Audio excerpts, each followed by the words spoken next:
माझा बहु गोड झाला झाला आलो निजाचे माहेरा भेटे रुखमाईच्या वरा। आज प्रस्तुत प्राप्त प्रसंगी कीर्तन रूपी सेवा करता घेतलेला अभंग महान भगवत भक्त संत श्रेष्ठ देवनिवासी जगाचे जगद्गुरु विश्ववंदनीय संप्रदायाचे कळस ज्यांनी 4 वेदांचं मंथन करून 5व्या वेदाची निर्मिती केली आणि हरिभजनी हे ढवळीले जग चुकविला लाग कळी काळाचा या तुकोबरायांच्या वचनाप्रमाणे आजचा सेवेकरता घेतलेला अभंग जगद्गुरु तुकोबरायांचा आहे। आणि महाराज या अभंगाच्या माध्यमातून केलेली साधना, केलेला अट्टहास, केलेला परिश्रम त्याचा शेवट गोड झाला, त्याचा शेवट गोड झाला। परिहार म्हणजे तो शेवट गोड झाला आणि कोणतं फळ प्राप्त झालं हे महाराजांच्या अभंगातून सांगतात। विठ्ठल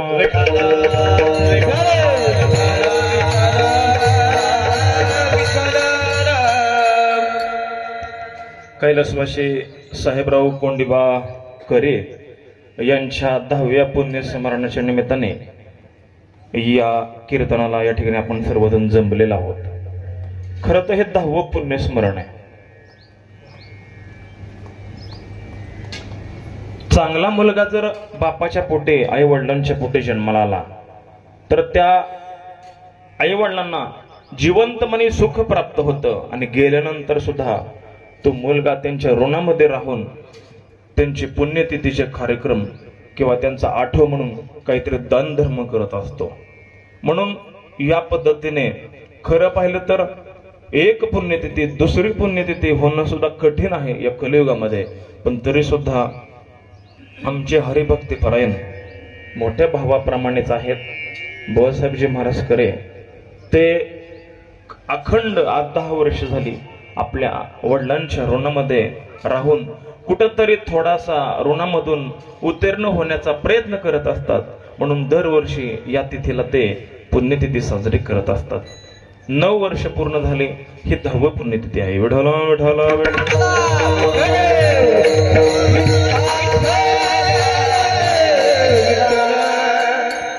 जगी ऐसा बाप हवा त्याचा वंश मुक्तीस जावा, पोटा येता हरले पाप ज्ञानदेव माय बाप। म्हणजे याचा अर्थ असा की त्यांच्या पाठोपाठ बुवासाहेबांनी सुद्धा वारकरी संप्रदायाची परंपरा, पारमार्थिक परंपरा चालवत असताना त्यांचे चिरंजीव सार्थकजी महाराज करे ते सुद्धा अगदी आता मृदुंगाची कला अवगत करत आहेत। आळंदी या तीर्थक्षेत्रामध्ये पुण्यभूमी आळंदीमध्ये हरिभक्तीपरायण रघुनाथजी महाराज ढोबळे यांच्या वारकरी शिक्षण संस्थेमध्ये ते उत्कृष्ट असे मृदंगाची कला त्या ठिकाणी आत्मसात करत आहेत। या कार्यक्रमाकरता अगदी ते खूप लांबून कीर्तनाला साथ देण्याकरता आलेले आहे। त्यांची मुलांची वारकरी शिक्षण संस्था आहे, त्यांचा मी आभारी आहे। या ठिकाणी कीर्तनाला साथ देण्याकरता आमचे हरिभक्तीपरायण 3ही गायनाचार्य टकले मामा असतील, आमचे हरिभक्तीपरायण अगदी माळशिरसवरून आलेले बाळकृष्ण महाराज जाधव असतील आणि कचरेवाडी नातेपुत या भागातून आलेले आमचे हरिभक्तीपरायण महेशजी महाराज शिंदे असतील। सुंदर अशी त्यांनी मगाशी साल म्हटली, अगदी मोठ्या भावाप्रमाणे लहान भावाप्रमाणे ते या कीर्तनाला साथ देण्याकरता आणि कीर्तनाची रंगत वाढवण्याकरता आलेले आहेत। तिकडून पलीकडे आमचे राखुंडीदाचे असतील, महाराज असतील, साळुंके महाराज असतील, इकडं नरोटे मामा असतील, आता काय दोनाचे नाव ही माहिती हे दोरच पाहते यांना मी, पण नावच लक्षात राहत नाही माझ्या। आणि उत्कृष्ट असे कीर्तनकार मोठ्या भावाप्रमाणे प्रेम करणारे तानाजी महाराज या ठिकाणी आलेले आहेत। इकडे बनकर महाराज, कुंभारा महाराज असतील, आमचे अमोल शेठ या ठिकाणी अगदी त्यांचा कामाचा व्याप सोडून सुद्धा अगदी वारकरी पोशामध्ये कीर्तनाला उभे आहेत। आता बहुतेक पुढलं कीर्तन त्यांचंच आहे काय। त्याच्यानंतर आमचे कांदलगावरून आलेले काय करतात त्या कांदलगावरून आले बाबा, ते जुनं खोडे बरं काय, ते जुनं खोडे जुन्या पद्धतीचे गायनाचार्य आहेत। इकडं आता या परिषद आहेत बरं का, कांदलगावचेच असतील मला वाटतंय, त्यांना मी लालचंद चोपड्यांवर पाहिलं होतं। इकडं असे आमचे सुंदर असे वयोवृद्ध अनुभववृद्ध आमचे चोपदार काका या ठिकाणी आहेत। इकडं आमचे भावडीचे शिंदे ना, पोनकुले महाराज आता हे आहेत बरं लक्ष, नाव लक्षात या नाही असू द्या।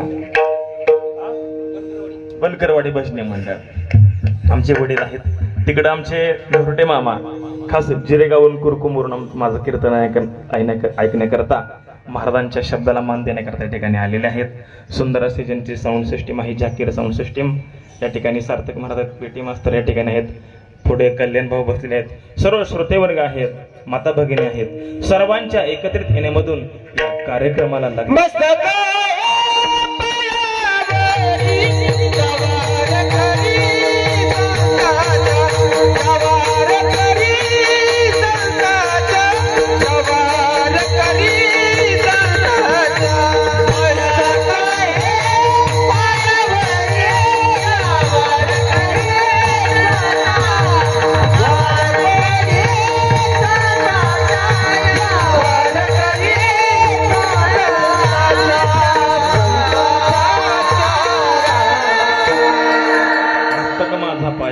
या वारकरी संतांची ज्यांची सुंदर असे या ठिकाणी शूटिंग चालू आहे त्यांचं या ठिकाणी आभार। ऐका, आपण आपले आई वडील जिवंत आहेत तोपर्यंत त्यांची जिवंत असताना सेवा करायची। सेवा का करायची? त्यांचं वय वाढत असतं, आपलंही वय वाढत असतं। आपण ज्या वेळेस लहान असो ना, ते आपलं पालन पोषण करतात, त्यांचे हातपाय चांगले असतात, तोपर्यंत आपल्या प्रत्येक गरजा त्या पूर्ण करत असतात। आणि कालांतराने आपण मोठं व्हावं, आपलं 20च्या पुढे जावं, आपला संसार सुरू व्हावा, आपलं लग्न व्हावं, त्याच्यानंतर त्यांचं शरीर थकतं आणि त्यांना पूर्णपणे आसरा त्यांच्या मुलांचा, त्यांच्या मुलींचा असतो। पण याच मुलामुलींनी त्यांना पाहिजे त्यावेळेस अन्न दिलं नाही, पाणी दिलं नाही, वस्त्र दिलं नाही, निवारा दिला नाही, तर त्या आई वडिलांच्या हातोनात हाल होतात। आणि अंतःकरणामधून एक दिवस असा येतो, अगदी हाल हालून करून त्यांना जरी जावं लागलं तर त्यांच्या मुखातून महाराज ते गेले, जिवंत असताना आशीर्वाद देतात, असून दे म्हणतात माझा मुलगा आहे, पण मेल्यानंतर ते पितृरूपाने ज्यावेळेस ते पितृ योनीमध्ये पदार्पण करतात ना, मग मात्र त्या मुलाची दयामाया करत नाहीत। हा कटा त्याचे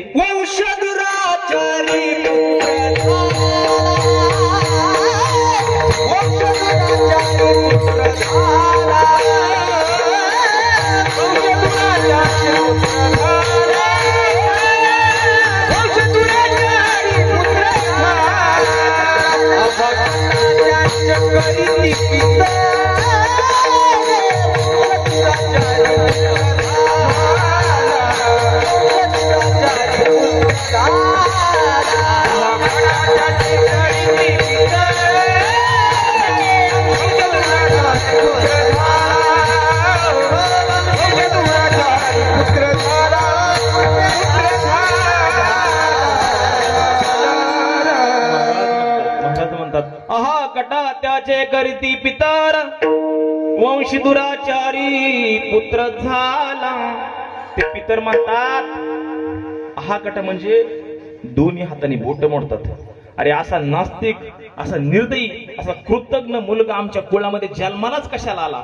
आणि एकदा बोट मोडली त्या पितरांनी दिलेला शाप नारायण नागबली त्रिपिंडदान दशपिंडदान केल्याशिवाय ते फिटत नाही। आणि तो पिंडदान केला नाही, नारायण नागबली केलं नाही, जिवंतपणे सेवा नाही केली, पितरांनी शाप दिला, तर त्या घरामध्ये सुख नांदत नाही। महाराज तुम्ही किती पैसा कमवा, पैसा एक 10 हाताने कमवा, 20 हाताने पैसा निघून जातो महाराज। मग याकरता हा शाप पितरांचा आपल्याला लाभू नये म्हणून अगोदरच आपल्या आई वडिलांची सेवा करायची। आणि ते गेल्यानंतर आपल्या शास्त्राने काही विधी सांगितलंय, पिंडदानाचा विधी केला पाहिजे। आपल्या पितरांना आठवण्याकरता वर्षातून 3 दिवस येतात। ही मुख्य महाराज आपल्याकरता एक संधी, गोल्ड ऑपॉर्च्युनिटी म्हणजे आहे। एक तर पहिली गोष्ट, ज्या तिथीला पित्र गेले, आपले आई वडील गेले, आपले पूर्वज गेले, त्या तिथीला त्यांना पिंडदान करायचं। पिंडदान करायचं म्हणजे असे काही याला जास्त खर्च लागत नाही। वरती आपल्या घराच्या छतावरती केळीच्या पानामध्ये भाताचा पिंड त्या ठिकाणी ठेवायचा। बरं, हे करत असताना श्रद्धायुक्त अंतःकरणाने करावं लागतं। श्रद्धायुक्त अंतःकरणाने केलेला जो विधी त्याला वर्ष श्राद्ध म्हणतात। आता उगाच काय करतात, काय म्हणतात माहिती का? उगाच भाताचा पिंड कसा तर बनवायचा आणि ठेवायचा झाला विधी, असा अजिबात चालत नाही। याला अगोदर दक्षिण दिशेला तोंड करून उभं राहावं लागतं। त्या पती पत्नीने आपल्या हातामध्ये काळे तीळ घ्यावे लागतात आणि तिकडं त्या दिशेने तोंड करून त्या पितरांना आवाहन करावं लागतं। आणि आवाहन करत असताना म्हणायचं, हे पितृदेवता, जीवनपणे मी जगत असताना काही माझ्याकडून कर्म करत असताना काही चुका झाल्या असतील त्या चुका पदरामध्ये घ्या आणि तुम्ही जेवायला या. आणि ते मग सातू तीळ सातू अर्पण करायचं. त्यांना ते पितर इतके हट्टी असतात महाराज, असे तसे येत नाही ते. त्यांना तुमची गरज नाही. तुम्ही किती अंतःकरणामधून त्यांना तुम्ही बोलवताय, तुमचं अंतःकरण बघतात. देवाचं त्यांचं तसंच आहे, तुमचं अंतःकरण बघतात. उगाच करायचं म्हणून करायचं नसतं, अगदी श्रद्धेत अंतःकरणाने करायचं. आणि एकदा केले ते पितर आले, पितर तो पिंड भाताचा पिंडाचं त्याचं सेवन करतात, अंश रूपाने चैतन्य रूपाने सेवन करतात आणि त्याचं आशीर्वाद देऊन जातो महाराज.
नामदेवराय म्हणतात, हा जर विधी केला आणि पित्र एकदा संतुष्ट झाले तर नामा म्हणे पित्रो आशीर्वाद देते, कल्याण इच्छिते सर्व काळ, पाहता ती वाट स्वर्गीचे सुरवर, धन्य भक्तराज हो कोणी.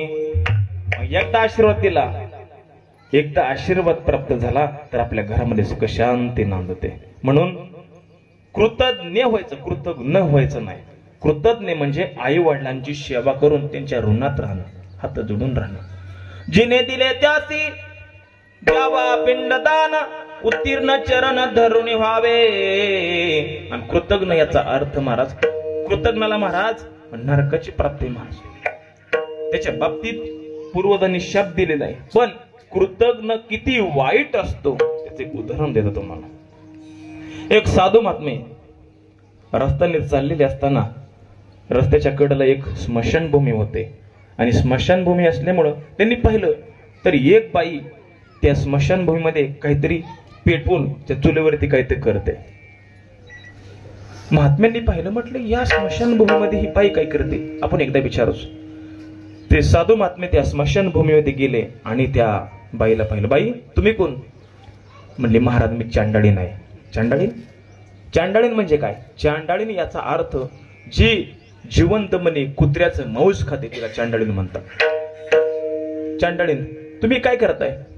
म्हटले मी आताचे कुत्र मारलंय आणि त्याचं मांस शिजवते. बघा, एकतर जागा अपवित्र, ते अन्न शिजवणं हे सुद्धा अपवित्र आहे. बरं ठीक आहे, तुम्ही शिजवताय, फक्त विचारावं म्हटलं. आणि तुम्ही हे भगोलं वाटत नाही, पातेलं वाटत नाही, हे नक्की काय आहे? म्हटले पातेलं नाही महाराज, ही एक जुन्या जळलेल्या माणसाची कवटी आहे. या कवटीमध्ये ते मांस शिजवते, कवटीमध्ये. मग बरं तुम्हाला इथं काडेपेटी काही सापडले का? नाही म्हटले. अहो आताच मग अशीच एक चिता जळली, त्यातलीच थोडी निखारे घेतलं आणि मी चूल पेटवलेले. बघा, ते निखारे अपवित्र, ती कवटी अपवित्र, ते अन्न अपवित्र, ती जागा अपवित्र. आणि मग बाई तुम्ही ह्याच्यामध्ये पाणी टाकलं का नाही पातळ बनवण्याकरता? टाकली म्हटली. मग अशी दारू आणली होती, दारू टाकली, दारू अपवित्र. आणि मग बाईने इकडे तिकडे पाहिलं आणि आपल्या डाव्या पायातले चप्पल घेतले आणि त्याच्यावरती पालती घातली.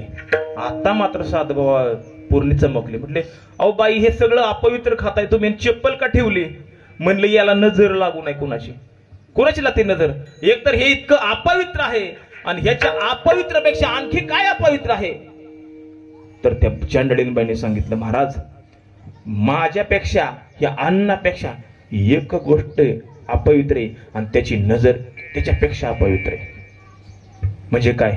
जो मुलगा आपल्या आई वडिलांची सेवा करत नाही आणि जिवंतपणे त्यांना आतोनात मरण यातना देतो आणि त्यांचं पिंडदान सुद्धा करत नाही, त्यांचे उपकार विसरून जातो, त्याची नजर पडू नये म्हणून चप्पल झाकली. विठ्ठल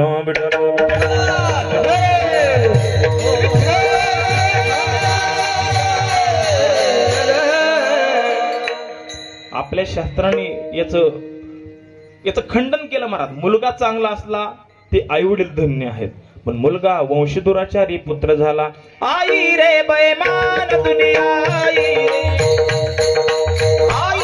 बैमान दुनिया, आई रे बैमान दुनिया, आई रे बैमान दुनिया.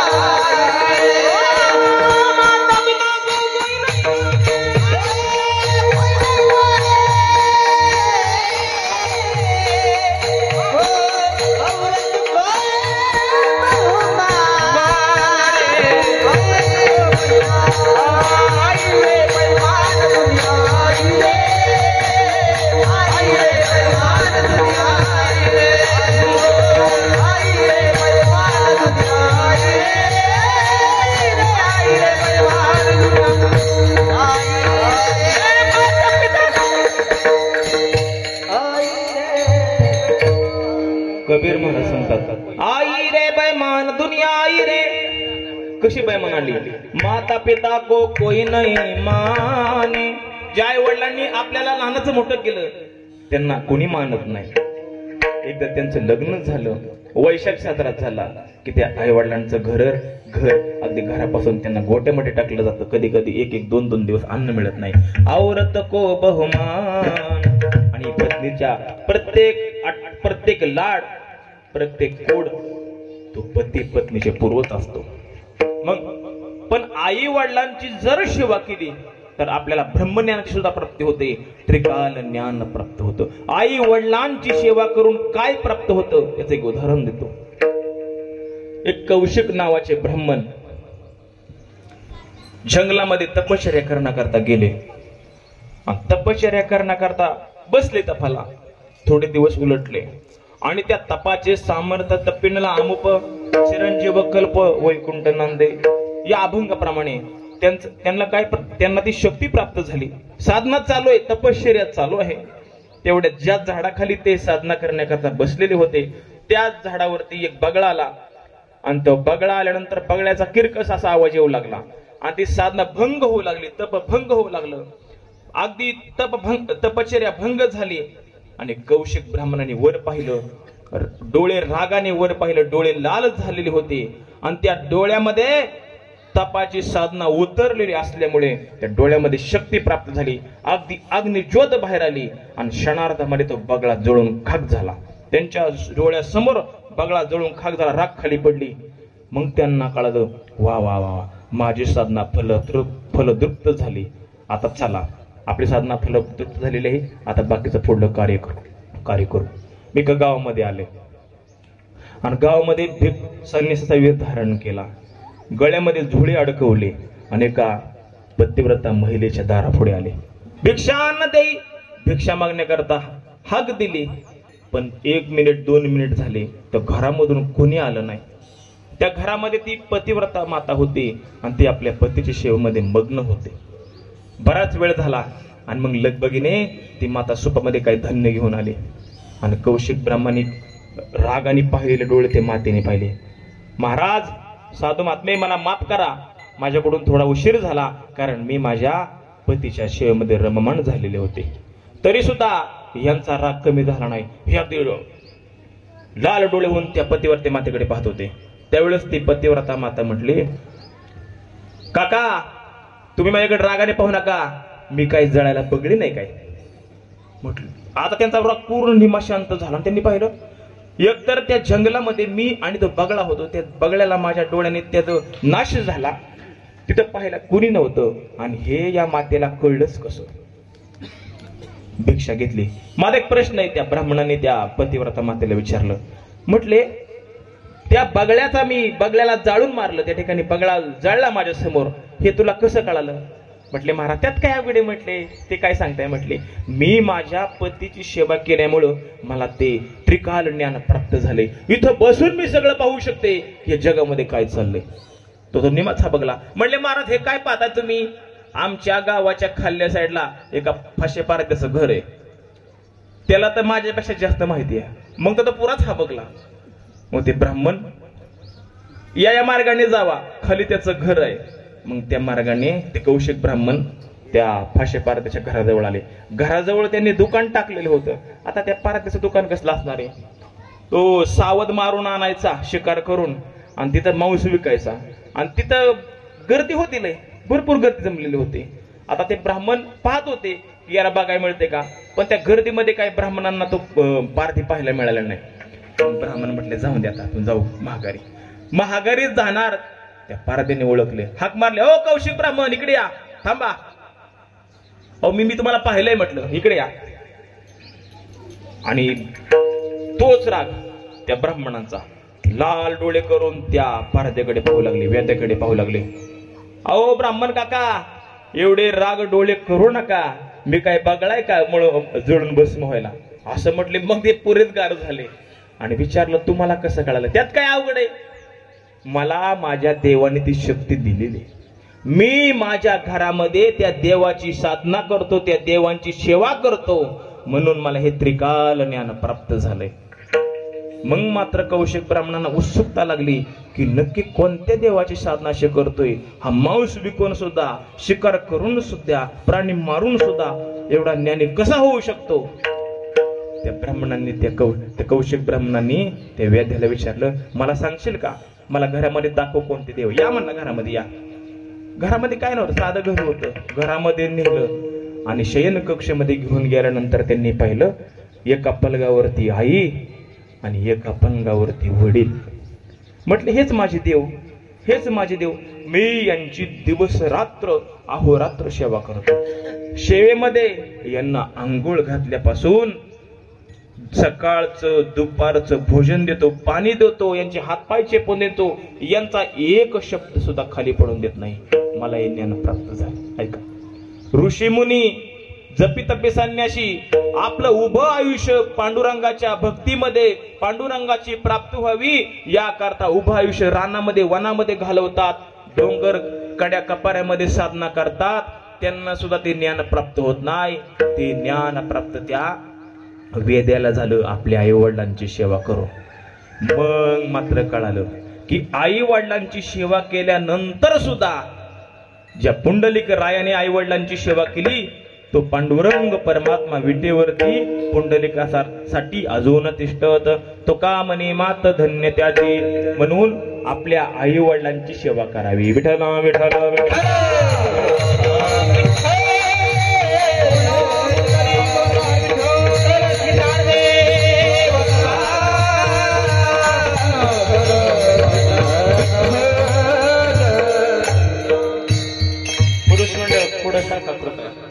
पुढं सारखा, थोडं पुढं सारखा, या पुढं थोडा, इथं मध्ये जागा भरपूर शिल्लक आहे, पुढं सारखा.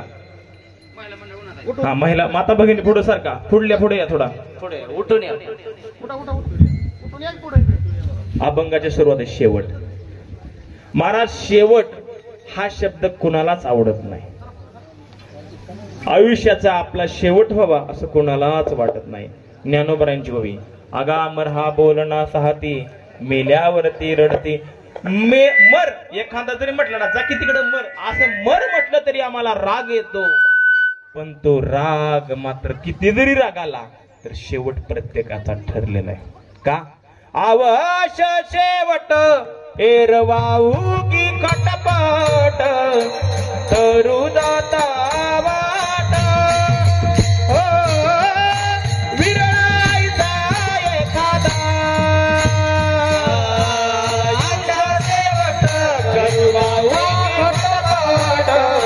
चालू जाता वाट,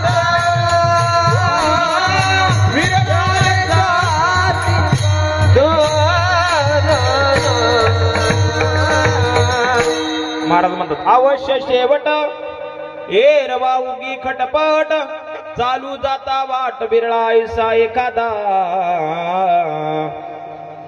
शेवट महत्वाचाच आहे. जिथं सुरुवात झाली तिथं शेवट आहे. ब्रह्मगिरीला प्रदक्षिणा मारत असताना सुरुवातीच्या खांबापासून, सुरुवातीच्या स्थानापासून ती प्रदक्षिणा पूर्ण करत असताना आपल्याला वाटतं का ना आता शेवट व्हावा. हे 30-35 किलोमीटरचं अंतर पार करून आता ही प्रदक्षिणा पूर्ण व्हावी म्हणजे शेवट महत्वाचाच आहे. वारीची यात्रा चालत असताना, दिंडी चालत असताना, आळंदी देहू पासून चालत असताना आपण शेवटाची वाट बघतो का नाही? पंढरपूर आपले शेवट आहे. असं का कोणी इथं थांबावून निम्यात चालत जातात. 20-25 दिवसामध्ये चालत जातात. शेवट महत्वाचाच आहे. उपजले ते नाचे, नाचले ते पुनरपी दिसे, हे घटका यंत जैसे परिभ्रमे गा. शेवट महत्वाचा आहे. पण हा शेवट टाळण्याकरता कितीतरी महान महान ऋषींनी, देवांनी, महापुरुषांनी प्रयत्न केला, परंतु त्यांना शेवट टाळता आला नाही. उदाहरण देतो. व्यासांचे एक पटशिष्य दास, दासांच्या बाबतीतलं उदाहरण. दास व्यासांची अहोरात्र सेवा करत होते. गुरुभक्ती करत असताना व्यासांच्या मनामध्ये त्यांच्याविषयी एक प्रेम निर्माण झालं. पण त्यांना वाटायचं 7 चिरंजीवांपैकी मी एक चिरंजीव आहे, पण माझा हा दास सुद्धा एक चिरंजीव व्हावा, त्याला सुद्धा मरण येऊ नये. त्यांनी काय केलं? म्हटले मग हे मरण चुकवायचं असेल ना तर आपल्याला वशिला लावा लागेल. वशिला लावण्याकरता त्यांनी यमधर्मांच्या घरी स्वारी नेली. हे दास आणि व्यास मुनी यमदरबारामध्ये गेले आणि यमदरबारामध्ये गेल्यानंतर यमांना हात जोडले आणि सांगितलं मी चिरंजीव आहे, परंतु मी चिरंजीव असताना सुद्धा हा माझा शिष्य दास, याला तुम्ही चिरंजीव करा, याचं मरण टाळा. यमराजांनी सांगितलं हे काम मी करू शकत नाही. पुढून जो काही आदेश येतो, पुढून जे काही लिखलिखावट येते, आयुष्य जगत असताना मरण कधी लिहिलेली एक लिखलेवाट येत असते, ते पूर्ण झाल्यानंतर आमच्याकडे ते पत्र आलं की ज्याचं ज्याचं नाव लिहिलंय त्या पद्धतीने आम्हाला त्यांचा जीव घेऊन जावा लागतो. पण असं करत असताना सुद्धा तुम्हाला वाटतंय ना आता मरण चुकवावं, तर पुढल्या वर्षीला तुम्ही काळाबरोबर लावा, तुम्ही काळाकडे जावा. मग यमदरबारामधून हे व्यास मुनी आपल्या शिष्याला घेऊन काळाकडे गेले. काळाकडे गेले आणि काळाला प्रार्थना केली. म्हटले तुम्ही याचं मरण चुकवा, याला आयुष्य द्या. काळाने सांगितलं काळ घेतल्या न सोडी हे मी करू शकत नाही, कारण माझ्यावरती बसलेला आहे. पाहतो उंदीर घेऊन जाय बोका, तैसा काळ लोका नेत असे. किंवा घडी घडी काळ वाटयाची पाहे, अजून किती आहे अवकाश. तुमच्यावरती विधाता बसलेला आहे, विधाता, त्याच्याकडे तुम्ही जावा. मग हे व्यासमुनी काळाच्या घरामधून निघाले आणि विधातेकडे गेले. आता विधातेकडे गेले असताना त्यांच्या महाला बाहेरच एक वटवृक्ष होता. हे व्यास चिरंजीव आहेत आणि त्यांचा दास हा शिष्य. अगदी त्या जो मुख्य दरवाजा आहे त्याच्यामधून प्रवेश करत असताना व्यासांचा प्रवेश झाला, परंतु त्यांचा जो दास नावाचा शिष्य आहे त्याला तिथंच थांबावं लागलं, त्या झाडाखाली, वटवृक्षाखाली. व्यास आतमध्ये गेले आणि विधात्याला सांगितले की माझा एक शिष्य आहे, त्या शिष्याचं मरण चुकवा, त्याला चिरंजीव करा. मग ते विधात्याने डोळे झाकले, पाहिलं, मान हलवली. व्यासांनी विचारलं काय झालं? म्हटले तुम्ही अगोदर 1 तासा अगोदर जर आला असताना तर 100% मी काहीतरी याच्यामध्ये तडजोड केली असते, परंतु तुमच्या दासाचं मरण इथं आल्यानंतर तो वटवृक्ष उळमळून पडून त्याच्याखाली सापडून मरण होतं. आता बाहेर जाऊन पहा, तो तुमचा दास संपून गेलेला आहे. व्यास पळत आले बाहेर आणि पाहिलं तर त्या वटवृक्ष पडलेला आहे आणि त्याच्याखाली तो दास सापडून मेलेला आहे.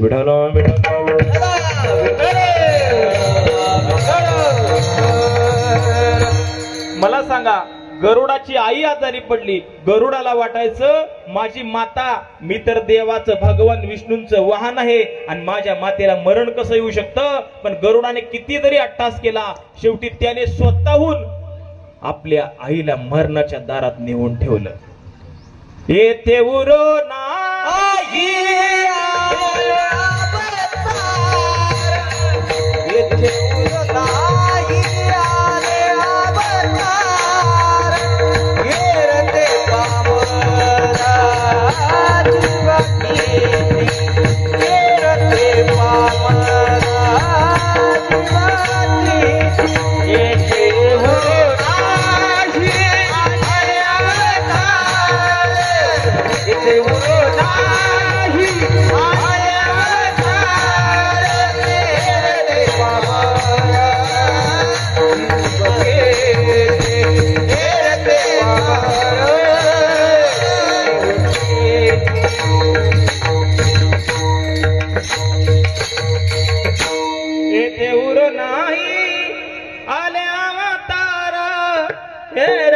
पामर जीव किती. साधू संतांनी तर पुरावा देवाला दिला.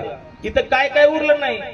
अवतार आले, देवाचे अनेक अवतार आले. येथे उरो नाही आले अवतार एरते, म्हणजे आम्ही पामर जीव, अगदी मुंगींपासून सूक्ष्म जीवांपासून हत्तीपर्यंत इथं सगळ्यांना जावं लागतं. कुणी 20 वर्ष आयुष्य जगतं, कुणी 50, कुणी 60, कुणी 3, कुणी 40, कुणी 100, कुणी 1000, कुणी 500, कुणी 400. 400 500 म्हणजे साप योनी आणि कासव योनीचं उदाहरण देत आहे. तर या प्रत्येकाला जावं लागतं का. एकदा जन्म झालं, जन्माले बाळ त्याची वाट पाहे काळ. विधात्याने आम्हाला हा जीव दान दिला, या शरीरामध्ये तो दान दिला. पण या शरीरामध्ये जात असताना प्रत्येकाला श्वास दिले. कुणाला 100 कोटी, कुणाला 50 कोटी, कुणाला 10 कोटी, कुणाला 40 कोटी श्वास दिले. आणि एकदा ते श्वासाची गणती, जेवढ्या दिलेल्या श्वासाची गणती संपली की मग मेरुतुल्य पृथ्वी दिदाल्या सुवर्णा, मेरुतुल्य पृथ्वी दिदाल्या सुवर्णा, न मिळेची क्षण मनुष्य जन्म, न मिळेची क्षण. मेरू नावाचा पर्वत आहे. पृथ्वी भरून जरी धन दिलं तरी मृत्यू येत असताना, जीवन जगत असताना जगण्याकरता एक क्षण सुद्धा मिळत नाही. आपल्याला नाही, देवाला नाही. किती मोठा वशील असू द्या, सोडविना. बंधू पाठीची बहीण सोडविना. राजा देशीचा चौधरी आणि सोयरी, बघा सोयरी बाजूला थांबतात, मित्र बाजूला थांबतात, आपल्या घरातले बाजूला थांबतात, पैशावाले बाजूला थांबतात, गरीब श्रीमंत सगळे बाजूला थांबतात, सैनिक बाजूला थांबतात, पोलीस बाजूला थांबतात, नेते बाजूला थांबतात. पण जळावा मात्र एकट्याला लागतं.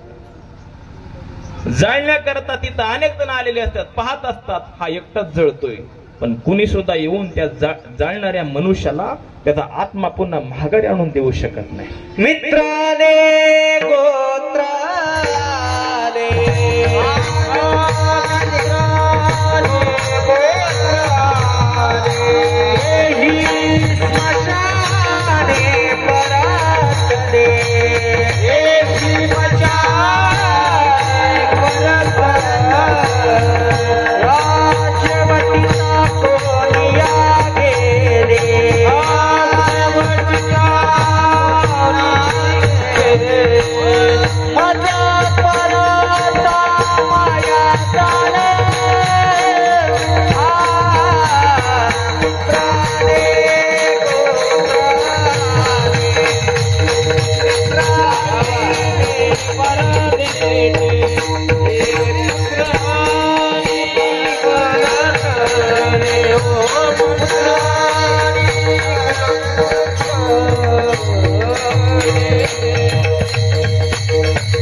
नामदेव महाराजांचा मित्र आले, गोत्र आले, ते हे तो स्मशाने परतले, टाकून या शेवटी टाकून या गेले.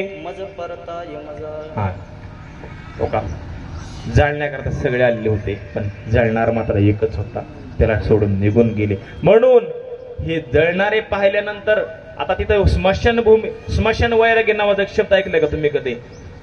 एखादा जळत असेल आणि त्याला पाहताना मी सर म्हणतो, अरे अरे आमच्या जीवनाची सुद्धा अशीच राख होणार आहे, आम्हाला सुद्धा असंच जावं लागणार आहे. आणि ते स्मशानभूमीचं वैराग्य तिथपर्यंत असतं.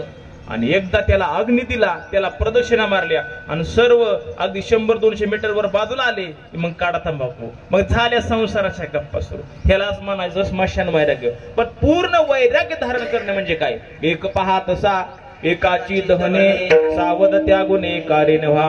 मंडप तुम्ही आम्ही जे जे दिसतंय ते सगळं जाणार एक ना एक दिवस. हा मृदुंगई महाराज ही शाई आहे.